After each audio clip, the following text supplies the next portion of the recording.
E bom dia, Zé Maria. Pois é, muito bom dia, Joseval, bom dia a todos. Olha, o governo é todo reforma da Previdência. Esse tom único do governo virou aqui a marca desta fase do presidente Michel Temer. Antes, a marca dele era a defesa na tentativa e conseguiu em não abrir o processo contra ele no Supremo Tribunal Federal. A novidade agora é que as contas feitas por aqui indicam que ele vai gastar mais no final do que economizar com essa reforma da Previdência.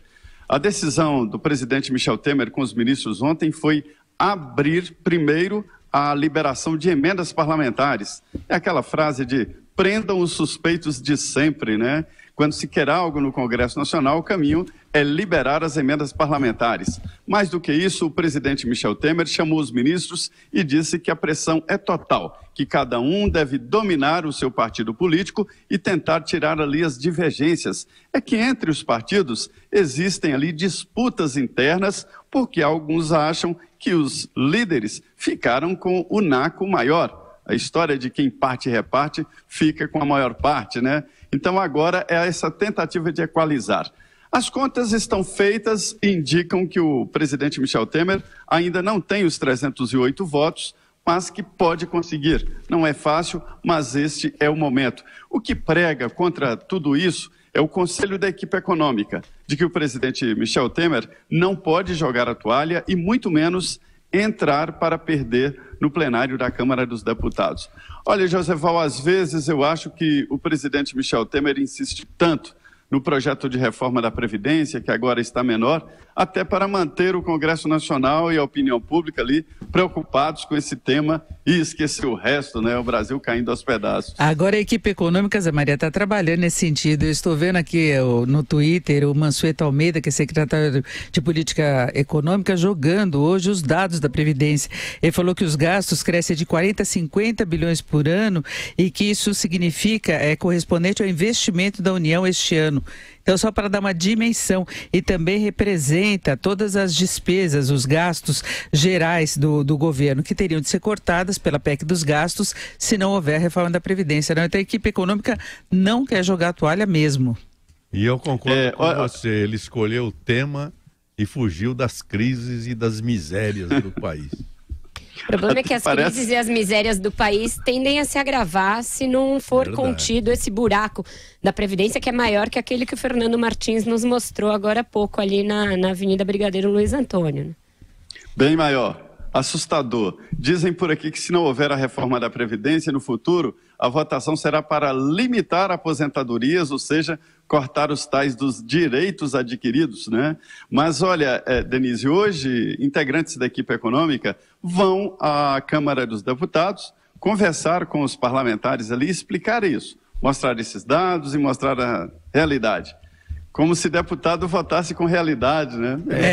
Tudo que eles não levam em conta é a economia, né? O jogo político é que pesa, né, Zé Maria?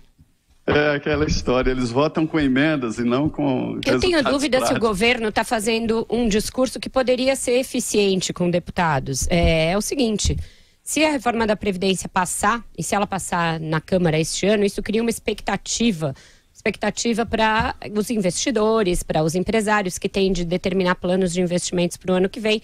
Isso pode ajudar a economia a rodar a uma velocidade maior no ano que vem, a crescer num ritmo maior, crescer acima de 2%, justamente na época da eleição em que esses senhores deputados vão buscar a confirmação do seu mandato, a sua recondução à Câmara. Portanto, seria mais fácil você buscar votos num ambiente em que o país cresce, que o desemprego reduz, ainda que num ritmo lento, num ritmo modesto, do que num país em que esse tema ainda está sendo ruminado como uma possibilidade de ter que voltar no próximo presidente. Me parece meio ilógico que os deputados não façam esse cálculo, que é um cálculo político que eles sabem fazer.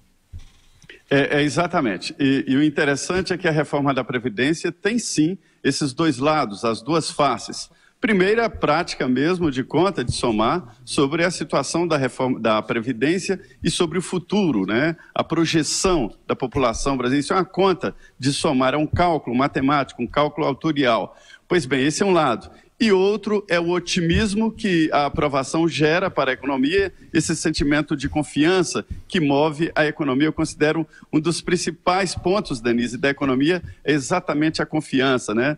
E é uma conta difícil de fazer porque parlamentar, ele é muito covarde quanto à opinião pública e quando há desconfiança de perda de votos, voto popular, ninguém segura o voto em plenário. Eu concordo, Zé, mas para ser chato, eu gostaria que o governo tivesse o mesmo interesse em cobrar os devedores, né? Eu queria saber se esse grande empresariado que está em Brasília, aí, os líderes de todas as entidades, se todos pagaram os seus impostos.